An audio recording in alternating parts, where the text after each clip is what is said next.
Hello and welcome again to another lesson, a continuation of our explanation on JavaScript keyword. The next one on this slide is switch.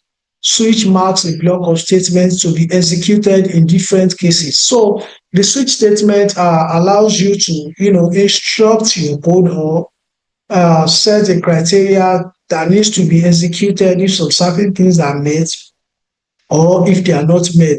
So it's a way of switching between statements. If A is equal to red, execute A. If A is not red, but B is red, then leave A and move to B. So these are one of the ways through which you can, make decisions. Yeah, it's like a decision tree in your code. And so what should be done at a particular point in time as your program continues to run or execute to give you your output or a desired output that you want.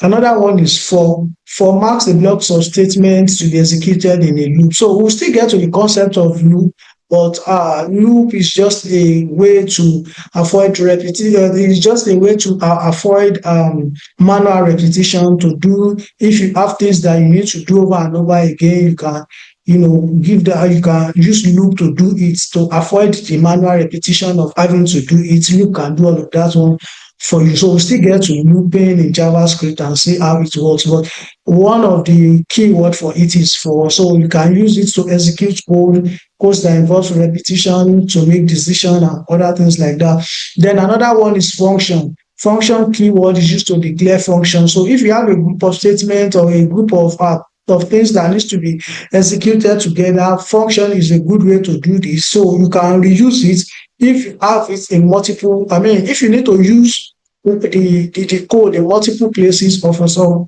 or in other places in your program, having a function can allow you to do that. So we'll still get to the use of function, how to declare it, how to use it, how to invoke it and call it when you might have declared it. Then we have a return. A return is a way of exiting a function. It's just a statement in JavaScript that denotes the end of a function. And so once JavaScript function hits that will return, it stop execution. And then the last one is try implement error handling to a block of statements. So like something called a try and catch when you get to the concept of promises in JavaScript. So try catch block. So if this is the right thing, do this. If not, catch this. If there are error, stop the code. A lot of things like that. So these are the kind of keywords that you will see often and work with in JavaScript. This is not the end of all the keywords that we have in JavaScript. This is just some,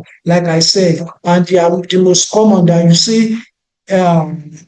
you see them constantly and a lot in your program, and use them a lot or see them a lot in other people's programs. So in the next lesson, I will continue from where we stop. Thank you, and don't forget, you can read up more to learn about JavaScript keyword.